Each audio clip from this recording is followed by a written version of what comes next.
सतगुरु चरण को करू धनि प्रेम प्रणाम। अशुभ हरण मंगल करण श्रीदेव चंद्र जी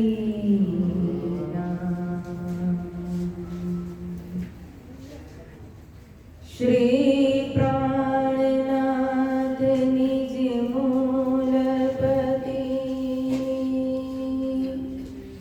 श्री महराज सुना तेज कुंवर श्यामा युगल करू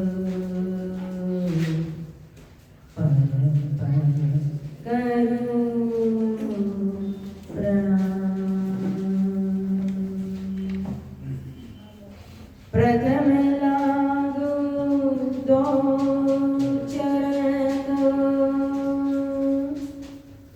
धनी छुड़ाइयो लाल कली लाल लिया मेरे जीवन की यही जीवन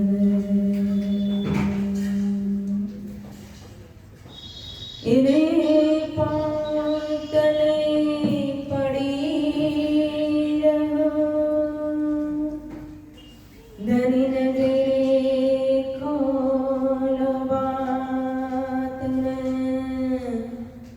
परन वाण निरको नेत्रे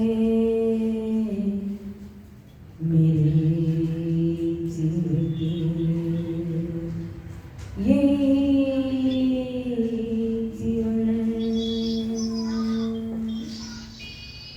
कदमों लाग करो से जगा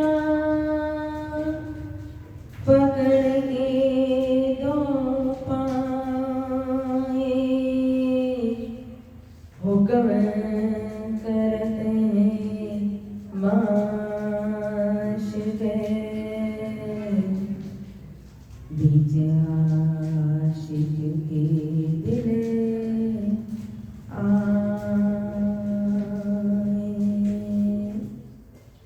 बीच आशिक के दिल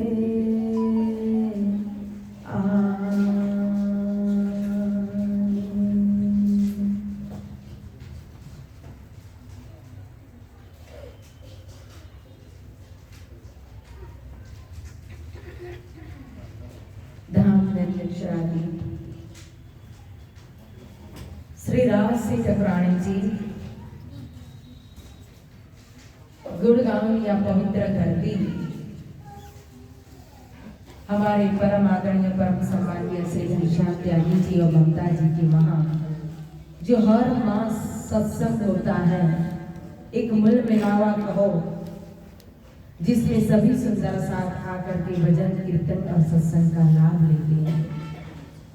लेकिन आज विशेष हमारा सौभाग्य है इस सत्संग के अंदर हमारे प्रणामी समाज के संत शिरोमणि परम आदरणीय परम वंदनीय परम पूज्य श्री भागवत भगीरथ कहो ऐसे परम सम्मानीय श्री श्री श्री सदानंद जी महाराज जो हम सभी को दर्शन और अपने वचनामृत से कृतकृत करेंगे। अरे हमारे शक्तिनगर के ट्रस्टी श्री अशोक नागपाल जी एवं हमारे सभी संगीत बंधु श्री कैलाश जी और सभी सुंदर साथ जी, आप सभी के चरणों में प्रेम प्रणाम। प्यारे सुंदर साथ जी, हमें पहला जननी कहो आतर तेता दुख रूपी दिन रात दावा न बले कई भात तेरी बिटवी कहो विख्यात। जिस संसार के अंदर हम हैं, जिस जगत के अंदर, जिस दुनिया के अंदर, जिस विराट के अंदर, ये संसार कैसा है? जब ये सृष्टि उत्पन्न हुई तो सृष्टि उत्पन्न होने से पहले अगर विराट के माध्यम से हम देखते हैं, जानते हैं, सुनते हैं, तो हमें पता है कि पहले जगत के अंदर कुछ भी नहीं था। न अच्छा था, न बुरा था, न दिन था, न रात था, न धर्म था, न अधर्म था, न विष था, न अमृत था, न साकार था, न निराकार था, कुछ भी नहीं था। उस समय था क्या? एक केवल पूर्ण ब्रह्म परमात्मा यानी कि ब्रह्म स्वरूप और ब्रह्म था। जब उस परमात्मा ने अक्षरातीत श्री कृष्ण जी ने इस जगत की रचना की, संसार की रचना की, भगवान नारायण के माध्यम से यह सृष्टि उत्पत्ति हुई। जब भगवान नारायण सबसे पहले सृष्टि के अंदर जब प्रकट हुए थे तो वो अकेले ही थे, और जब उन्होंने अपने आप को अकेला जाना तो उनके अंदर एक इच्छा शक्ति प्रकट हो गई कि मैं एक हूं तो अनेक हो जाओ। तो जब नारायण भगवान ने अपने अंदर एक इच्छा शक्ति यानी कि इच्छा प्रबल की कि मैं एक का अनेक हो जाओ, तो एकम बहु श्याम करते ही एक के अनेक नारायण हो गए, जिनको कहा जाता है महद सृष्टि। श्रीमद् भागवत के अंदर भी वर्णन आता है कि 3 प्रकार की सृष्टि, महद सृष्टि, मानसिक सृष्टि और फिर मायावी सृष्टि। तो जो महद सृष्टि भगवान नारायण के द्वारा सबसे पहले प्रकट हुई, और फिर जब जो महद सृष्टि उत्पन्न हुई उसी के द्वारा भगवान नारायण को लगा कि यह मैंने उत्पन्न की हुई सृष्टि है, तो अपनी उत्पन्न हुई सृष्टि के अंदर भगवान नारायण मोहित होने लगे, यानी कि मोह तत्व उत्पन्न हो गया। तो पहले नारायण थे, फिर इच्छा शक्ति प्रकट हुई, इच्छा शक्ति से क्या हुआ? मोह प्रकट हो गया।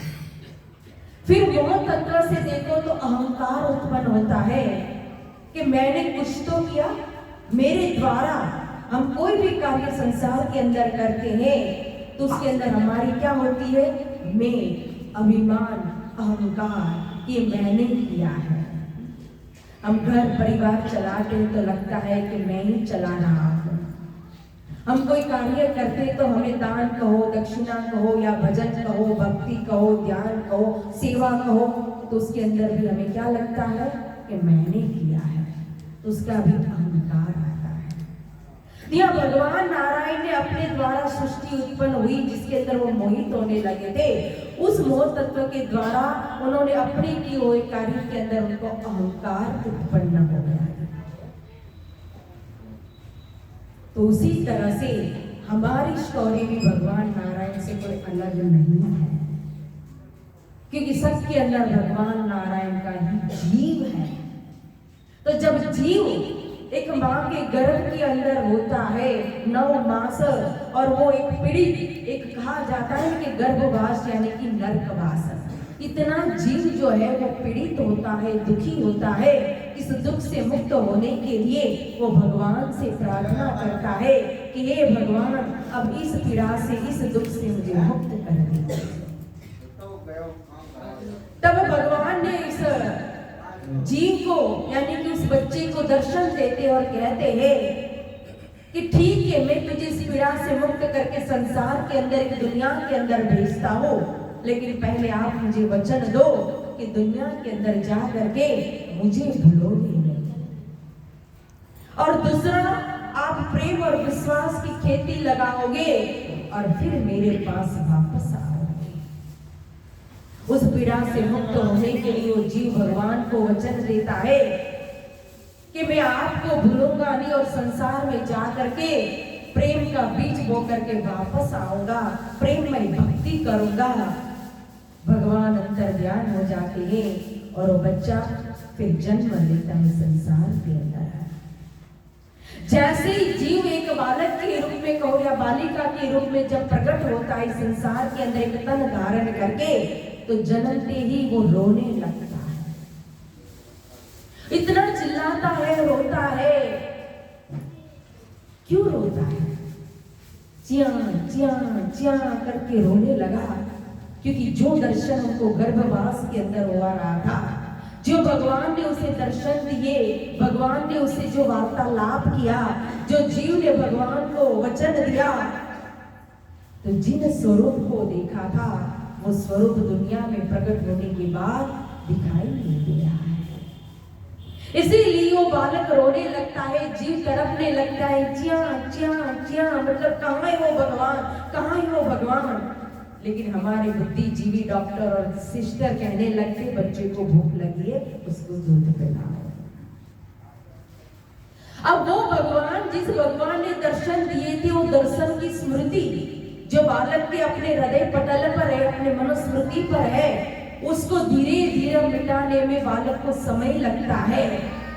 और जैसे जैसे वो बच्चा थोड़ा बड़ा होता जाता है, वैसे वैसे वो स्वरूप भूलता जाता है, भूलता जाता है। क्योंकि जैसे ही बड़ा होने लगता है, चलने लगता है, बोलने लगता है, तो फिर क्या पकड़ाते हैं हम? सबसे पहले क्या बुलवाते हैं? मम्मी बोलो, पापा बोलो ना, ये दादा है, ये दादी है, ये नाना है, ये नानी है। तो यहाँ के संबंध का परिचय दिया जाता है। इस संबंध के बीच में अब बच्चा बड़े होने लगता है। तो जब जन्म लिया तब तो वो नारायण था।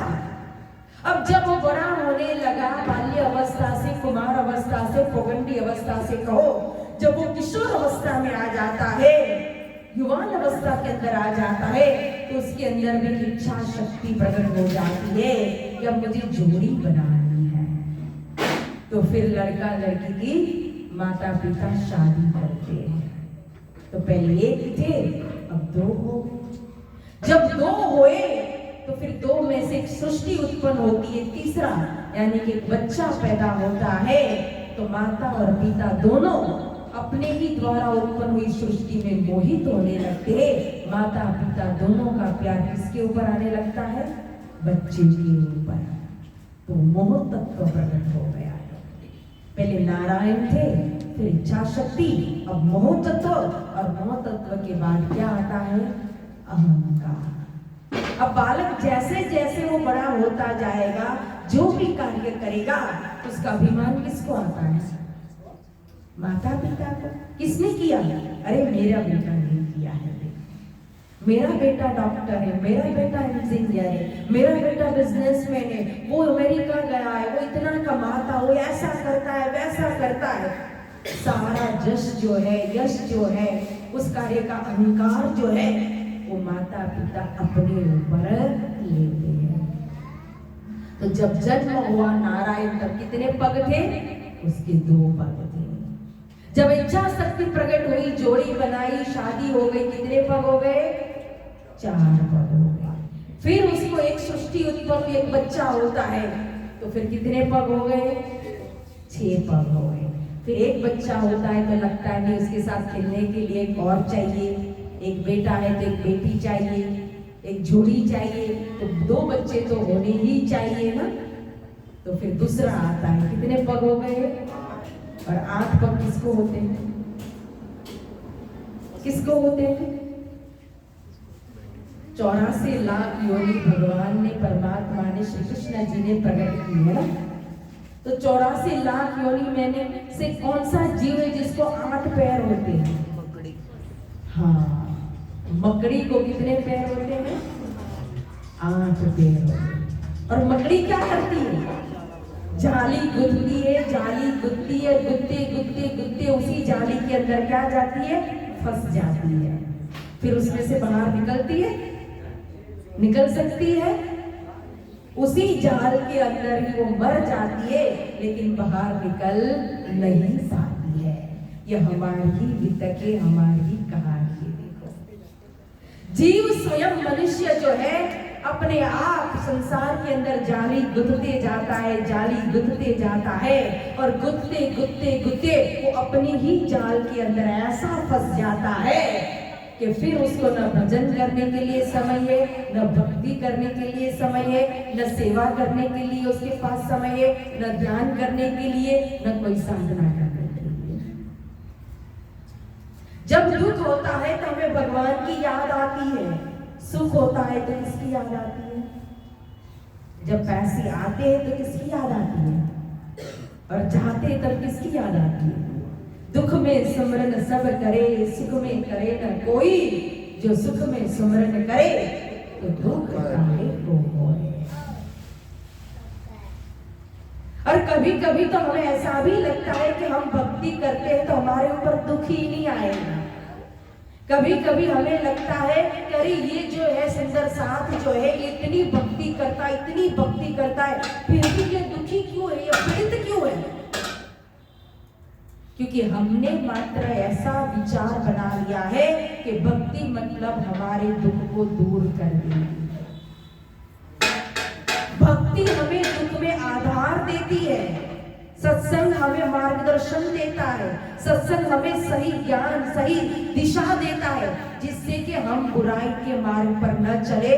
जब हम बुराई के कर्म नहीं करेंगे तो हमारा कोई बुरा कर्म ही नहीं होगा, तो दुख आएगा ही नहीं।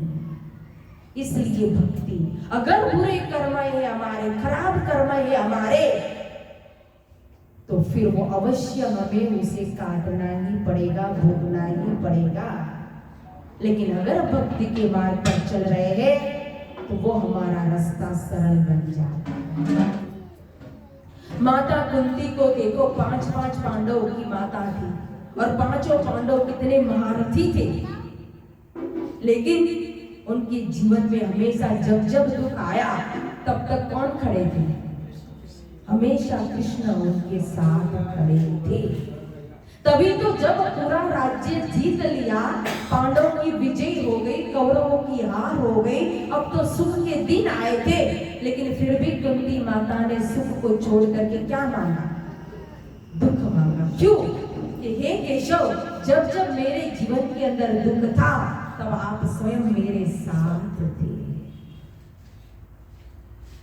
इसलिए चाहे जीवन में दुख हो चाहे सुख हो, भक्ति हमें सही मार्गदर्शन देती है, सत्संग हमें सही दिशा देता है, कि जिसके द्वारा इस 84 लाख योनि के अंदर परमात्मा ने हमें जो मनुष्य तन दिया है, इस मनुष्य तन को हम सफल बना सके।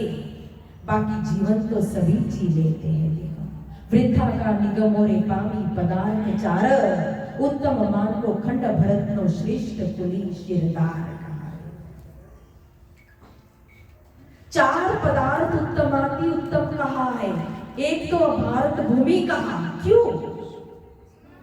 इस भारत भूमि का महत्व इतना, इसका गौरव इतना है कि देवता भी कहो तो इस धरती को नमस्कार करते, प्रणाम करते, और वह भी यह मनुष्य तन धारण करने के लिए लालायित होते हैं।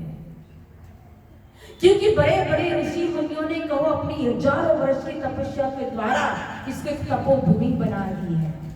बड़े बड़े ऋषि मुनियों ने अपने चरण पर से इस धरती को पवित्र किया है। बड़े बड़े भक्त जो हुए, चाहे ध्रुव जी कहो, चाहे प्रहलाद कहो, चाहे नारद कहो, जो 5-5 साल की उम्र में तप करके भगवान को प्राप्त करने वाले, तो महान भक्त भी इस भारत भूमि के अंदर हुए हैं। भगवान ने जब जब अवतार लिया, भगवान के 24 अवतारों का वर्णन आता है श्रीमद् भागवत के अंदर, तो सारे अवतार कहाँ होते हैं? किस धरती पर होते हैं? इसी भारत भूमि के अंदर उनके हर अवतार होते हैं। और हमारे धनी स्वयं श्यामा अवतार कहो, श्यामा स्वरूप कहो, धनी श्री देवचंद्र जी महाराज आए, तो वो भी इस भारत भूमि के अंदर आए। कृष्ण अवतार हुआ तो भी इस धरती के ऊपर हुआ, और महामती श्री प्राणनाथ जी ने भी कहो इसी धरती के ऊपर प्रकट होकर के इस धरती को अपने चरण स्पर्श से 4 चांद लगा दिए भारत भूमि के। तो ऐसी ये भारत भूमि, इसका गौरव इतना, इसका महत्व, जहां तीर्थ रूप कहो तो 3.5 करोड़ नदियां आई हैं। जहां गंगा जमुना सरस्वती है, जो हमारे मानसिक विचारों को पवित्र करने वाली तीर्थ के रूप में है। और इसी धरती के ऊपर स्वयं तारतम प्रकट हुआ, श्रीमुख वाणी प्रकट हुई है। तो इसी धरती के ऊपर, भारत भूमि के ऊपर हमें मनुष्य तन तो मिल गया, भारतवर्ष भी मिला।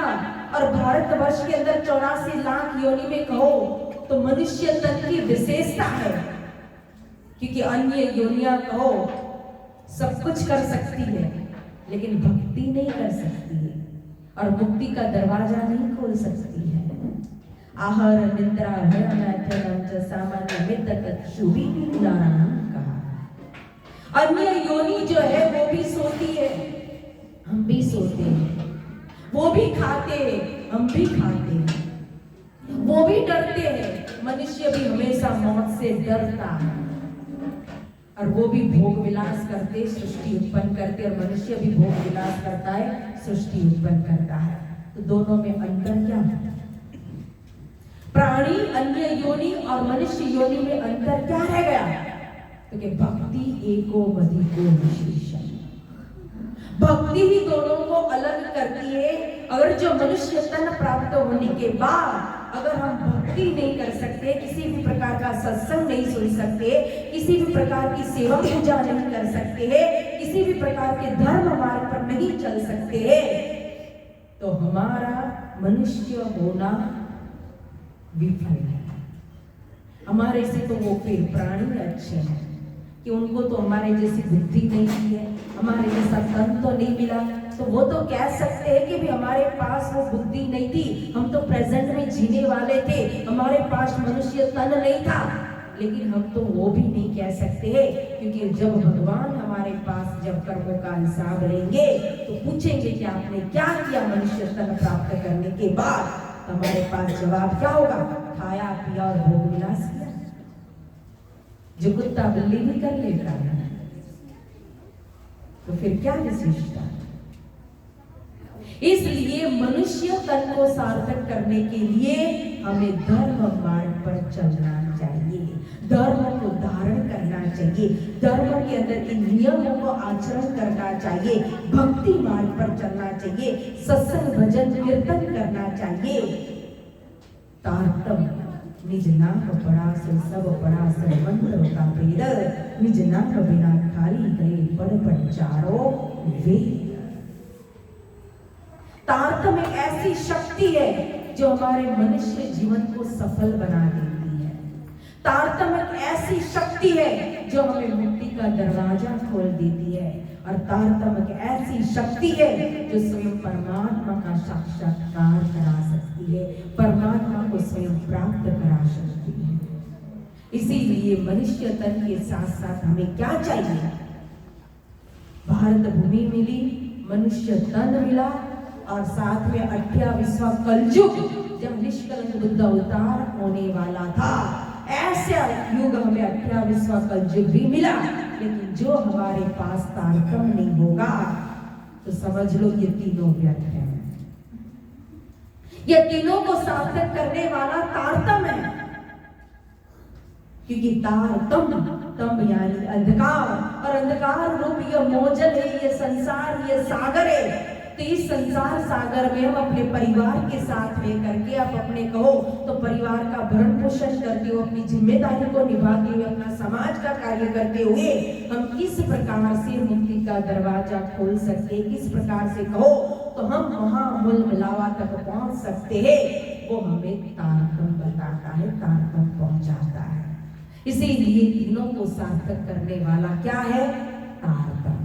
इसीलिए सबसे पहले तारतम सागर के अंदर ये चौपाई रख दी, क्योंकि 14 अंग मध्य प्रथम अंग रास ग्रंथ कहा, और रास ग्रंथ के अंदर प्रथम प्रकरण मोहजल का प्रकरण रखा, और मोहजल के प्रकरण के अंदर प्रथम चौपाई रख दी।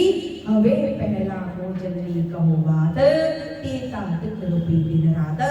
सबसे पहले महामती श्री प्रार्थना जी कहते हैं कि संसार सागर की वास्तविकता की जानकारी दो कि ये संसार कैसा है। जैसे अपना बच्चा कैसा भी हो, लेकिन माता पिता को कैसा लगता है?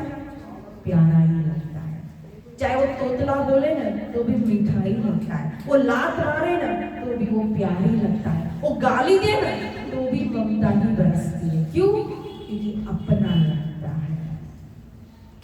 इसी तरह से इसीलिए पहला मुझे कहो बात, यह संसार ऐसा बनाया हुआ है परमात्मा ने, राजी महाराज ने, ये दुख रूपी दिन रात हो ना, चाहे कैसा भी संघर्ष हो, कैसा भी जीवन के अंदर परिस्थिति आए, कैसे भी दुख आए, कैसे भी दर्द आए, लेकिन फिर भी संसार हमें कैसा लगता है?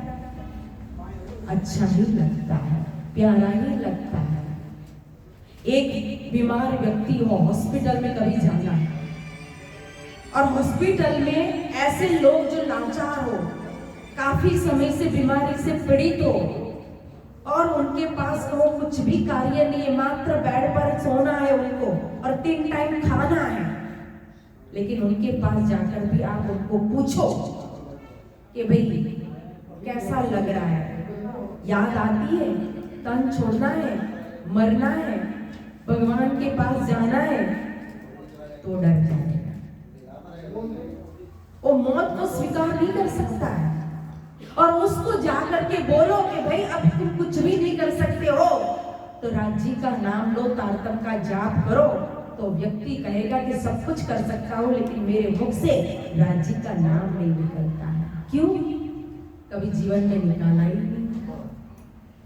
पूरा जीवन तो हमने माया माया की, मेरा मेरा किया, बटोरते ही गए। जब जन्मे तब कहो लंगोट में जेब नहीं थी, मरेंगे तो कफन में जेब नहीं होती है, लेकिन फिर भी जन्म और मरण के बीच की जितनी भी यात्राएं में हम जेब भरते ही जाते, जेब भरते ही जाते, जेब भरते ही जाते हैं। हमारा प्रलोभन है, क्रोध है, लोभ है, मोह है, ये छूटता ही नहीं है। इसीलिए महामती श्री प्राणनाथ जी सबसे पहले मोजल की वास्तविकता बताते हैं कि ये तो दिन रात कहो दावान रूपी अग्नि जलाने वाला है, और इस अग्नि यानी कि काम, क्रोध, लोभ, ईर्ष्या, द्वेष, छल, कपट रूपी अग्नि में से बाहर निकलना है, तो उसके लिए हमें भक्ति का सहारा लेना पड़ेगा, सत्संग का सहारा लेना पड़ेगा। मूल मिलावा में गुल स्वरूप विराजमान है श्री प्राणनाथ जी, श्री राज श्यामा जी। तो ये निस्त दिन करिए प्रेम सो श्री गुल स्वरूप के चरण, निर्मल होना यही सो और धाम बंधन, इन युगल स्वरूप के चरण कमल हमें पकड़ने। प्यारे सुंदर साथ जी, इसी के साथ कहो इस वाणी को यहाँ विराम देते हैं, क्योंकि आज हमारा सौभाग्य कि हम परम पूज्य, परम आदरणीय, परम माननीय श्री श्री 108 श्री सदानंद महाराज जी को श्रवण करेंगे।